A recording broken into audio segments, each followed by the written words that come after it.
बेटा EPPCL के 2.0 channel में आप लोगों का हार्दिक स्वागत है। मैं जितेंद्र सर आप लोगों के लिए आज AC फंडामेंटल का सेक्शन 2 लेकर आया हूं और पिछले सेक्शन में कई सारे क्वेश्चन न्यूमेरिकल क्वेश्चन भी बताए थे। जो पिछला हमारा वीडियो है पार्ट 1, उसमें एक क्वेश्चन मिस्टेक हो गया था बेटा। सबसे लास्ट क्वेश्चन, इसका आंसर हम आपको इसी वीडियो के अंत में देंगे। ठीक है, चलिए यहाँ प्रारंभ करते हैं। तो आज की हेडिंग है ताक्षणिक मान। ये ताक्षणिक मान क्या होता है तो जान करके चलिए कि आपके पास एक बहुत बड़ा सामान है। जैसे मान करके चलिए एक बहुत बड़ा सा कंटेनर है। उस कंटेनर से अगर 25 ग्राम या 10 ग्राम कोई पानी वगैरह निकाल लिया जाए, अगर पूरा पानी से भरा है तो उसमें 25 ग्राम या 10 ग्राम कोई पानी निकाल लिया जाए, तो जो 10 ग्राम या 25 ग्राम संपूर्ण का जो 10 ग्राम या 25 ग्राम है वो क्या कहलाएगा? आपका ताक्षणिक कहलाएगा या आंशिक कहलाएगा, बहुत नाम मात्र। ठीक है बेटा, तो यहाँ पर देखते हैं ये ताक्षणिक मान किस प्रकार से परिभाषित किया जा सकता है। यहाँ लिखा है किसी प्रत्यावर्ती धारा राशि के मान प्रतिक्षण परिवर्तित होते हैं। ठीक है, ध्यान देंगे, किसी प्रत्यावर्ती राशि के मान प्रतिक्षण परिवर्तित होते हैं किसी विशेष क्षण पर। प्रत्यावर्ती राशि का मान ताक्षणिक मान कहलाता है। ये कह रहा है कि जैसे यहाँ से चले और यहाँ तक हम 180 डिग्री चले, परंतु यहाँ प्रत्येक बिंदु पर इसके वैल्यू जो है वो चेंज होते रहते हैं। जो ये परिवर्तित हो रहे हैं, अभी हम यहाँ पर धनात्मक चल रहे थे, उसके बाद यहाँ पर ये ऋणात्मक में चल रहे हैं। प्रतिक्षण जो वैल्यू ये चेंज हो रही है, यही आपकी क्या कहलाएगी? ताक्षणिक मान कहलाएगी। ताक्षणिक मानों को बेटा अंग्रेजी के छोटे अक्षरों के द्वारा प्रदर्शित किया जाता है। आप लोग याद रखना, और इसमें से किसी भी क्षण पर हम ये कटिंग करेंगे तो ये जो वैल्यू कहलाएगी ये आपकी ताक्षणिक मान कहलाएगी। अब ये ताक्षणिक मान किसके किसके हो सकते हैं? तो बेटा प्रत्यावर्ती राशियों के होते हैं। किन किन राशियों के? करंट और वोल्टेज। करंट और वोल्टेज के ताक्षणिक मान होते हैं। करंट के ताक्षणिक मान को स्मॉल आई के द्वारा और वोल्टेज के ताक्षणिक मान को स्मॉल वी के द्वारा प्रदर्शित किया जाता है। ठीक है, चलिए अगली हेडिंग पर चलते हैं। आज की हमारी नेक्स्ट जो हेडिंग है अधिकतम मान। ताक्षणिक मान शायद आपके समझ में आ गया होगा। हम ये कहना चाह रहे हैं यदि कोई बड़ा सा कंटेनर है उसमें आंशिक पार्ट ले लीजिए और उसका वैल्यू हमेशा बदलता रहे, तो ये बदलाव जो हो रहा है प्रतिक्षण, ठीक है ना, और किसी छोटे से छोटे वैल्यू का, इसी को हम क्या कहेंगे? ताक्षणिक मान कहेंगे। बेटा आज स्वास्थ्य हमारा थोड़ा सा गड़बड़ है, मैनेज करना पड़ेगा, परंतु उसके बावजूद भी हम आपको पढ़ाएंगे और किसी भी हालत में। अधिकतम मान, तो मैक्सिमम वैल्यू को क्या करेंगे? किसी प्रत्यावर्ती राशि के एक पूर्ण चक्र के धनात्मक अथवा ऋणात्मक, यहाँ देख रहे हैं जो ये प्रत्यावर्ती राशि है, जैसे मान लीजिए मैंने अधिकतम करंट लिखा है, तो यहाँ क्या करेंगे? ये प्रत्यावर्ती राशि है, चाहे इसका धनात्मक लीजिए, तो धनात्मक का जो पीक वैल्यू है ये, या हम ऋणात्मक में जाएंगे, ये आपका पॉजिटिव है, ये नेगेटिव सेक्शन है। चाहे हम ऋणात्मक में जाएंगे तो यहाँ से देखेंगे तो ये भी आपका IM ही होगा, परंतु कैसा? ऋणात्मक। इसमें क्या कहा है? किसी प्रत्यावर्ती राशि के एक पूर्ण चक्र धनात्मक अथवा ऋणात्मक अधिकतम मानों को उसका या उस राशि का जो है शिखर मान, आयाम, एम्पलीट्यूड या अधिकतम मान कहलाता है। इसे स्त्रंग या क्रिस्ट मान के नाम से भी जानते हैं। कौन सा मान? ये ऊपर वाला वैल्यू, ये आपका धनात्मक और ऋणात्मक अधिकतम मान बेटा दोनों हो सकते हैं। ठीक है, आगे क्या लिखा है? इस मान को निम्न प्रकार प्रदर्शित किया जा सकता है कि इनको हम कैसे प्रदर्शित करेंगे? IM द्वारा। IM जो होता है धारा का अधिकतम मान होता है, जबकि VM जो होता है वोल्टता का अधिकतम मान होता है। EM जो होता है ये विद्युत वाहक बल का अधिकतम मान होता है। साथ साथ में बेटा इसके बाद अब डालते हैं हेडिंग नंबर 2, प्रत्यावर्ती राशि के समीकरण। ठीक है, ताक्षणिक समीकरण को या प्रत्यावर्ती राशि की ताक्षणिक मानों को हम किस प्रकार से प्रदर्शित कर सकते हैं? समीकरण के रूप में। ठीक है, हेडिंग डालेंगे प्रत्यावर्ती राशि के समीकरण। ठीक है, डालिए हेडिंग प्रत्यावर्ती राशि के समीकरण।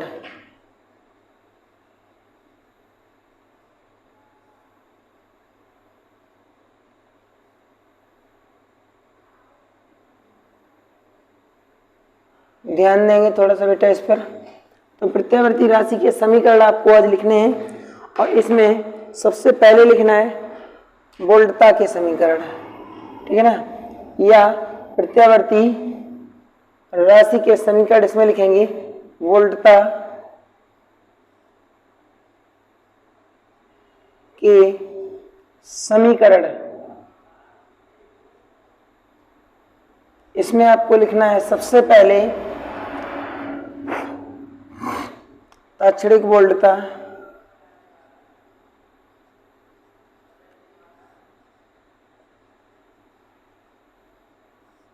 स्मॉल v इक्वल टू हो जाएगा Vm sine omega t volt. ध्यान देंगे बेटा, ठीक है। तो जो ताक्षणिक वोल्टता है, ताक्षणिक वोल्टता का जो समीकरण बनेगा वो क्या बनेगा, small v equal to Vm sine omega t। अब क्या करेंगे, ये आपका जो ओमेगा है इसको हम किस नाम से जानते हैं, कोणीय वेग या कोणीय चाल के नाम से जानते हैं, कोणीय आवृत्ति होती है ये। तो बेटा अगला समीकरण आपका बनेगा v इक्वल टू Vm और ये हो जाएगा आपका साइन ओमेगा के स्थान पर रख देंगे हम 2 पाई f और यहाँ हो जाएगा आपका t। तो बेटा ध्यान देंगे यह कुल किस में लिखेंगे, इसको वोल्ट में लिखेंगे। और अब इसमें कौन सा आइटम कहाँ पर दिया गया है उसको भी ध्यान देंगे। यहाँ हम एक परिवर्तन और कर सकते हैं। अगर आप लोगों ने पिछले हमारे वीडियो में पढ़ा था, जो आवृत्ति होती है ये 1 आवर्तकाल होती है, तो इस स्थान पर हम इसको लिख सकते हैं v इक्वल टू Vm और ये हो जाएगा साइन 2 पाई बटे t इंटू टी, ठीक है ना, वोल्ट। क्यों इसको ऐसे क्यों लिखा गया, ऐसे इसलिए लिखा गया क्योंकि जो आपकी ये फ्रिक्वेंसी थी, ये फ्रिक्वेंसी को आवर्तकाल में रूपांतरित कर दिया गया है, ठीक है। इसमें जो जो पैरामीटर हैं उनके नाम क्या है, तो बेटा स्मॉल v जो है ये ताक्षणिक वोल्टता है, कैपिटल Vm है इसी को हम क्या कहेंगे, अधिकतम वोल्टता कहेंगे। ओमेगा क्या है, कोणीय आवृत्ति है, कोणीय आवृत्ति ये है, ठीक है। F क्या है, सप्लाई आवृत्ति है,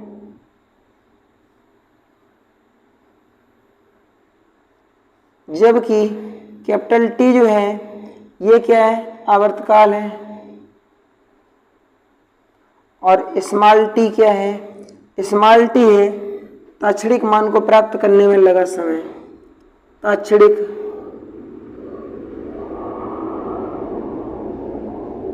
मान प्राप्त करने में लगा समय। बेटा ध्यान देंगे इसमें वोल्टता जो अधिकतम मैक्सिमम वोल्टता होती है इसका मात्रक होता है वोल्ट, कोणीय आवृत्ति होती है रेडियन प्रति सेकंड होता है इसका मात्रक, और सप्लाई आवृत्ति होती है इसका मात्रक हर्ट्ज या साइकिल पर सेकंड होता है, ठीक है ना। आवर्तकाल होता है इसका मात्रक बेटा सेकंड होता है और ये भी इसका मात्रक सेकंड होता है जो ताक्षणिक समय है। तो इस प्रकार से ये वोल्टता के समीकरण हैं और बेटा इन्हीं पर आधारित क्वेश्चन भी पेपर में बहुत ज़्यादा पूछे जाते हैं। इन पर आधारित जो न्यूमेरिकल क्वेश्चन हैं ये बहुत ज़्यादा पूछे जाते हैं। बेटा एक क्वेश्चन हम यहाँ आपको दिखा रहे हैं, इनको अपनी कॉपी में नोट कर लेना। जितना भी आपको नोट्स बताया जा रहा है या लिखाया जा रहा है इसको अपनी कॉपी में ज़रूर नोट करेंगे। तो बेटा चलते हैं इसके न्यूमेरिकल के ऊपर और यहाँ पर आपके सामने ये फॉर्मूले रहेंगे, ठीक है। जो न्यूमेरिकल क्वेश्चन है ये किस प्रकार से इसका आता है ज़रा देखेंगे। जो क्वेश्चन है, क्वेश्चन में पूछा जाता है एक प्रत्यावर्ती राशि, एक प्रत्यावर्ती, या ऐसे मत लिखिए, ऐसे लिख सकते हैं किसी परिपथ में, किसी परिपथ में वोल्टता का समीकरण वोल्टता का समीकरण V इक्वल टू, और यहाँ पर लिखा रहेगा जैसे आपको 314, यह बेटा यहाँ पर चेंज कर 100 कर सकते हैं, 100 साइन, और ओमेगा के स्थान पर लिखा रहेगा 314 पाई, यह लिखा रहेगा केवल T, ऐसे वोल्ट। तो यहाँ लिखा रहेगा वोल्टता का अधिकतम मान, वोल्टता का अधिकतम मान तथा आवृत्ति की गणना कीजिए। कौन सी आवृत्ति? तथा सप्लाई आवृत्ति की, सप्लाई आवृत्ति की गणना कीजिए।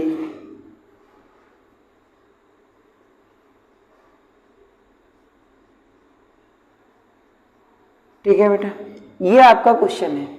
इस प्रकार से आपका क्वेश्चन है, और इस क्वेश्चन को कैसे सॉल्व करना है जरा देखिए। यहाँ पर हम इस समीकरण की तुलना किससे करेंगे? इस समीकरण की तुलना हम करेंगे पॉइंट नंबर सेकंड से। ठीक है, अभी हम पॉइंट नंबर फर्स्ट से करेंगे, उसके बाद ओमेगा का वैल्यू रख देंगे तो पॉइंट नंबर सेकंड बदल जाएगा। आप बेटा पॉइंट नंबर फर्स्ट से इसकी तुलना करिए।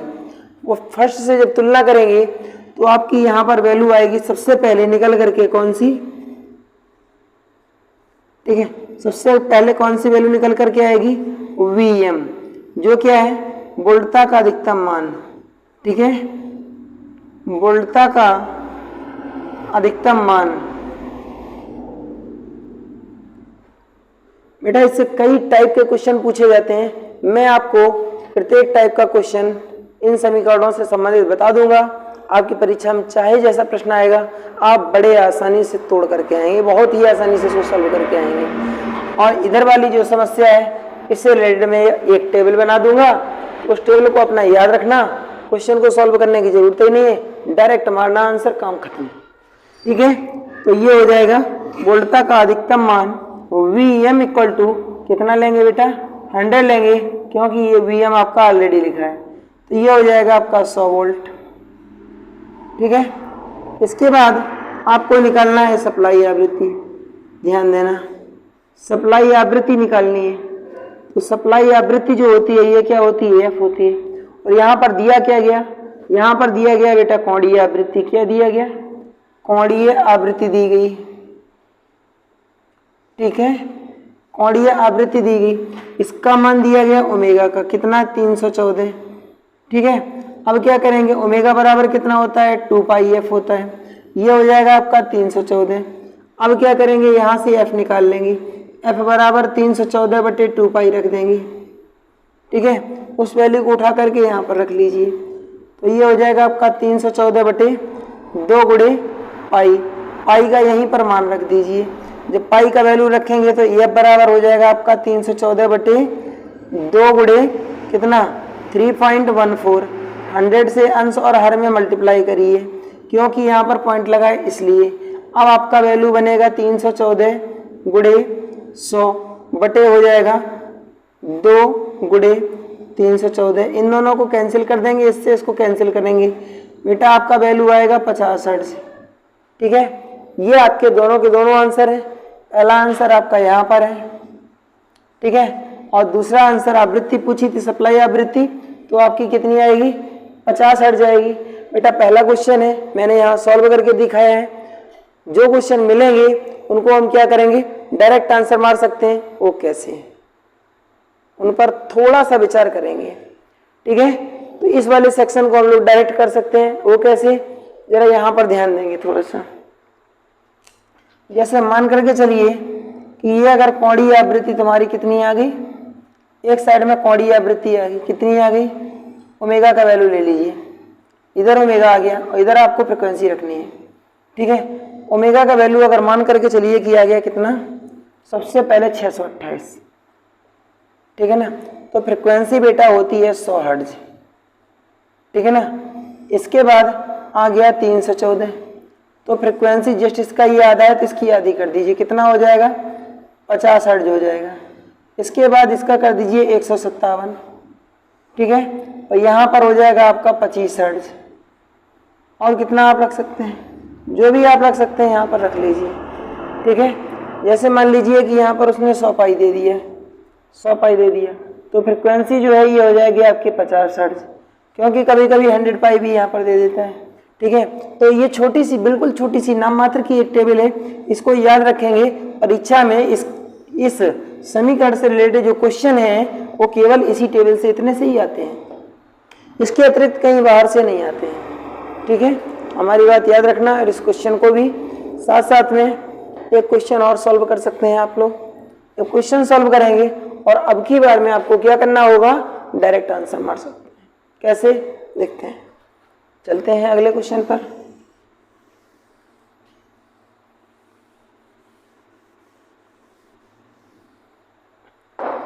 यहाँ पर नोट कर लेंगे, क्या करेंगे बेटा, अगला क्वेश्चन नोट करेंगे। अगले क्वेश्चन में लिखेंगे एक प्रत्यावर्ती राशि की या राशि का तात्क्षणिक वोल्टता समीकरण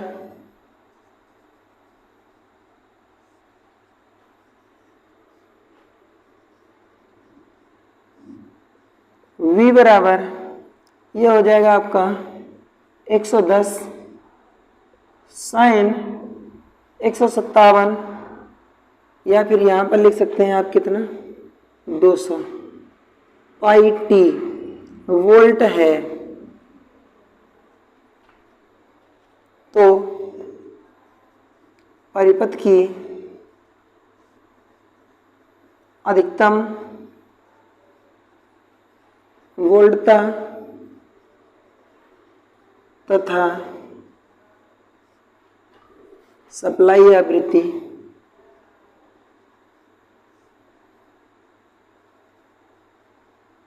की गणना करें।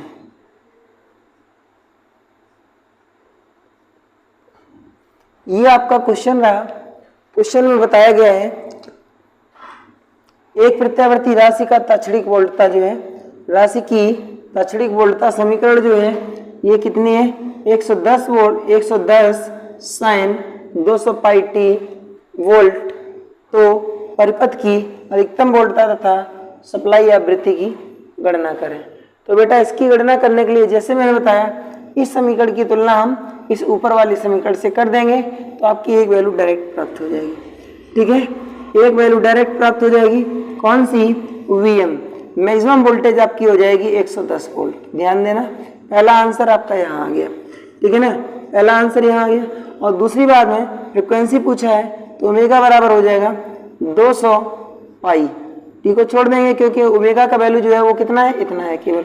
अब ओमेगा का वैल्यू कितना रखेंगे, 2 पाई एफ रखेंगे। 2 पाई एफ बराबर हो जाएगा आपका 200 पाई।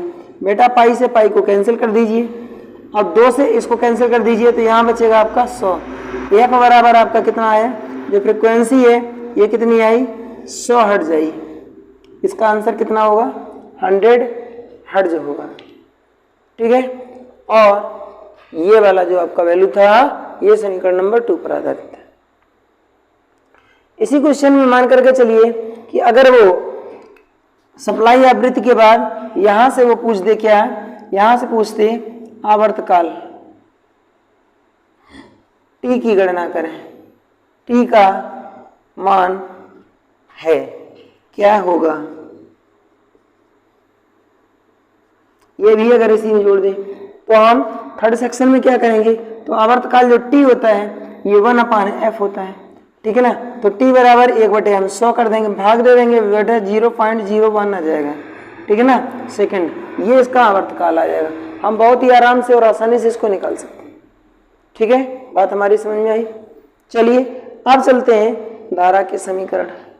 तो धारा के समीकरण के लिए भी यही टेबल काम करेगी, वोल्टता के समीकरण के लिए भी यही टेबल काम करेगी।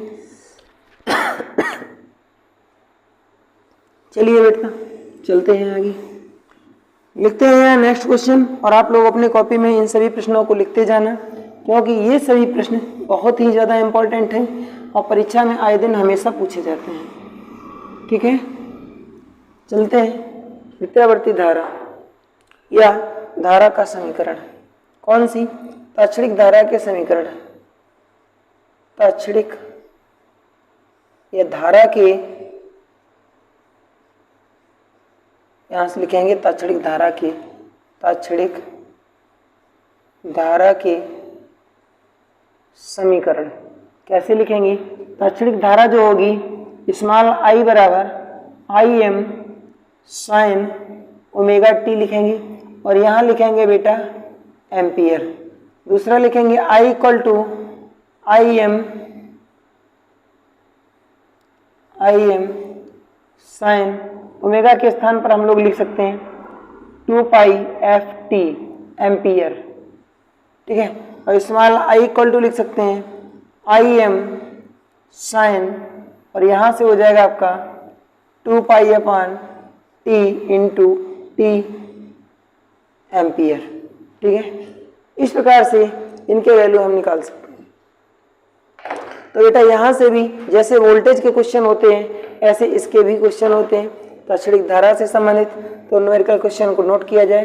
क्वेश्चन नंबर आपका है यहाँ 3, और यहाँ से जो न्यूमेरिकल क्वेश्चन बनेगा उसमें पूछा जाएगा एक परिपथ में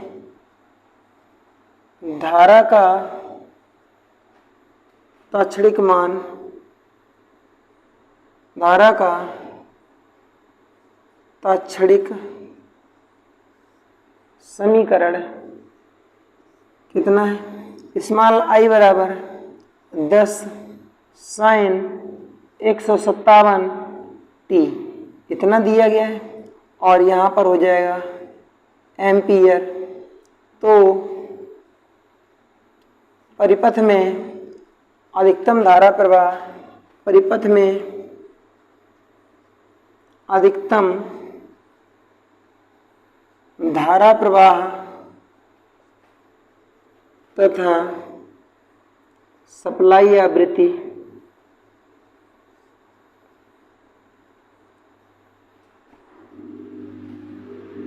की गणना करें।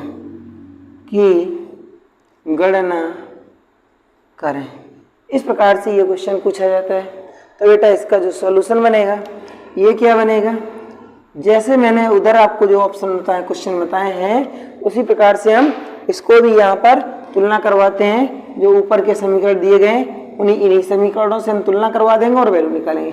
सबसे पहले अधिकतम धारा का मान निकालेंगे। तो आपकी निकलेगी अधिकतम धारा IM बराबर हो जाएगी कितनी? IM बराबर, इस समीकरण से अगर इसकी तुलना करवाएंगे तो ये IM है, और यहाँ शुरू में कितना लिखा है? 10 एम्पियर। तो 10 एम्पियर आपका ये वैल्यू हो जाएगी। अब इसके बाद आपको निकालना है किसका? फ्रिक्वेंसी का वैल्यू। तो लिखेंगे कोणीय चाल ओमेगा बराबर 157। अभी मैंने आपको यहाँ पर टेबल एक बना के दी थी, उसमें मैंने क्या लिखा था देखिए जरा ध्यान से एक बार फिर से। अभी जो मैंने टेबल बनाई थी इसमें लिखा था इधर ओमेगा, इधर फ्रिक्वेंसी किसमें? HZ में, और ये होती है रेडियन प्रति सेकंड में। यहाँ से लिखा था 628, तो यहाँ पर आपको 100 प्राप्त हुआ था। 314 तो आपको 50 प्राप्त हुआ था। 157 तो आपको 157 तो आपको 25 हर्ट्ज प्राप्त हुई थी। और मैंने लिखा था 100 पाई तो आपको 50 हर्ट्ज प्राप्त हुई थी। तो यहाँ पर वैल्यू कितना आया बेटा? ये वैल्यू आया। इसका आधा ये है, इस वाले का आधा ये है, इसका आधा ये है, और इस वाले का आधा ये है। तो यहाँ पर आपका जो वैल्यू बनेगा फ्रिक्वेंसी ये पे बराबर 25 हर्ट्ज। आप डायरेक्ट मार सकते हैं या फिर इसको सॉल्व कर सकते हैं। ओमेगा बराबर 157, ठीक है ना। और यहाँ से लिख सकते हैं आप कितना? 2 पाई एफ इक्वल टू 157।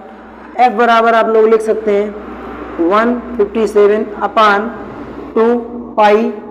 अब क्या करेंगे? इसकी वैल्यू लिखेंगे 157 बटे 2 गुणे 314 या 3.14, 100 से मल्टीप्लाई कर देंगे अंश और हर में। अब देखिए जरा क्या होता है। इसकी वैल्यू को लिख सकते हैं 157 इंटू 100 अपान हो जाएगा 2 गुणे 314। इस वाली संख्या से इसको काटेंगे, 2 बार कटेगी। अब हो गया आपका 100 बटे 4, भाग दे देंगे तो बेटा आ गया आपका कितना? 25 हर्ट्ज। ये आपका यहाँ पर आंसर रहा। ठीक है, हमारी बात यदि आपको समझ में आई है तो इस प्रकार से इसको नोट करेंगे। और तो बेटा अब देख लेते हैं जो आपका पिछला वीडियो में एक लास्ट में क्वेश्चन रॉन्ग हो गया था, उस क्वेश्चन का आंसर क्या होगा। ठीक है, थोड़ा सा ध्यान देंगे बेटा, मैनेज करेंगे। इसके लिए सॉरी, जो आपका क्वेश्चन गलत हो गया था मैं उसका आंसर आपको दोबारा बता दे रहा हूं। बेटा पिछले वीडियो में जो हमारा लास्ट का क्वेश्चन था प्रत्यावर्ती धारा परिपथ का, लास्ट के क्वेश्चन में थोड़ी सी त्रुटि आ गई थी। कहाँ? सबसे लास्ट में आंसर में। पूरा क्वेश्चन सही सॉल्व है, परंतु लास्ट में जो आंसर मैंने लिखा था वो थोड़ा सा मिस्टेक से गलती लिख दिया था, ख्याल नहीं रहा, इसके लिए सॉरी। मैं इस क्वेश्चन को दोबारा सॉल्व कर दे रहे हैं। ठीक है बेटा, लेकिन आप लोग इतना याद रखना, मेहरबानी रखना बेटा, हमारे वीडियो को सब्सक्राइब जरूर करना। कहीं भी अगर त्रुटि दिखाई दे रही है तो कमेंट करके आप बता भी सकते हैं। अगर नहीं बताएंगे मैं पूरा वीडियो रिप्ले करके देखता हूँ, कहीं अगर कोई त्रुटि है तो उसको सुधारने की कोशिश करता हूँ। ठीक है बेटा, चलिए इस क्वेश्चन को न्यूमेरिकल क्वेश्चन था, इसको हम दोबारा सुधार कर दे रहे हैं। इसमें लिखा था एक प्रत्यावर्ती धारा परिपथ के श्रेणी क्रम में जुड़े प्रतिरोध तथा संधारित्र के मान क्रमशः R और C, R इक्वल टू 10 ओम और C इक्वल टू 20 माइक्रोफैरड है, तो परिपथ की आवृत्ति ज्ञात कीजिए। ये चीज पूछा गया था। तो सबसे पहले क्या करते हैं, जानते हैं कि RC परिपथ जो होता है, RC परिपथ में जो समय नियतांक होता है, ठीक है ना, RC परिपथ में समय नियतांक, ठीक है ना, जो समय नियतांक होता है ये T बराबर RC होता है। ठीक है, इतना याद रखना। और ये समय नियतांक कितने पर हो जाता है ये भी याद रखना बेटा। जो टाइम कांस्टेंट है RC परिपथ हो चाहे RL परिपथ हो, सभी में 63.2% पर हो जाता है। ठीक है ना, पहले फर्स्ट चांस में 63.2% पर ये टाइम जो है ये कांस्टेंट हो जाता है। तो बेटा याद रखना, इसमें हमको क्या करना है, सबसे पहले आवर्तकाल निकालना है। तो आवर्तकाल T बराबर RC होगा, जबकि आवृत्ति F बराबर होता है 1 अपान, ठीक है ना, 1 अपान T।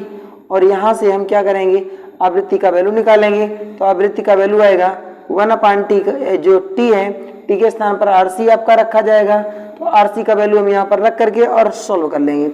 1 अपान R का मान 10 रखेंगे, C का मान रखेंगे 20 इंटू 10 का पावर -6, क्योंकि यहाँ पर माइक्रो दिया गया। इस राशि को ऊपर लेकर के जाएंगे तो ये हो जाएगा आपका 1 2 3 गुणे 1 2 3, क्योंकि ये पावर माइनस का 6 है, ऊपर लेकर के जाएंगे तो प्लस का 6 हो जाएगा। तो यहाँ करेंगे 10 इंटू 20, 2 जीरो से 2 जीरो कैंसिल कर देंगे, इस 2 से इसको काटेंगे तो यहाँ 5 आएगा। बेटा यहीं पर मैंने गलती कर दी थी, यहाँ पर मैंने 2 लिख दिया था, क्योंकि 2 से कैंसिल करेंगे 10 को तो 5 आएगा। ठीक है, तो और यहाँ इसके बाद जो आंसर लिखे थे वो भी मैंने 2000 लिख दिया था, परंतु यहाँ पर बेटा 5000 आएगा। ठीक है ना, 5000 हर्ट्ज। और या फिर इसी राशि को हम लिख सकते हैं 5 किलो HZ। बेटा प्लीज इसको सही से सॉल्व कर लेना और दोबारा अपनी कॉपी में पलट करके उसको मिस्टेक को सही कर देना, नहीं तो पता लगा प्रश्न अगर पेपर में आ गया तो आप लोग दोष देंगे, सर जी हमको गलत बताए थे। बेटा मैंने गलत नहीं बताया है, मैंने पूरा क्वेश्चन यहाँ तक सॉल्व किया है। यहाँ मिस्टेक से किसी भी प्रकार से गलती हो गया उसको सही कर लेना। वीडियो देखने के लिए धन्यवाद। Thank you for my watching.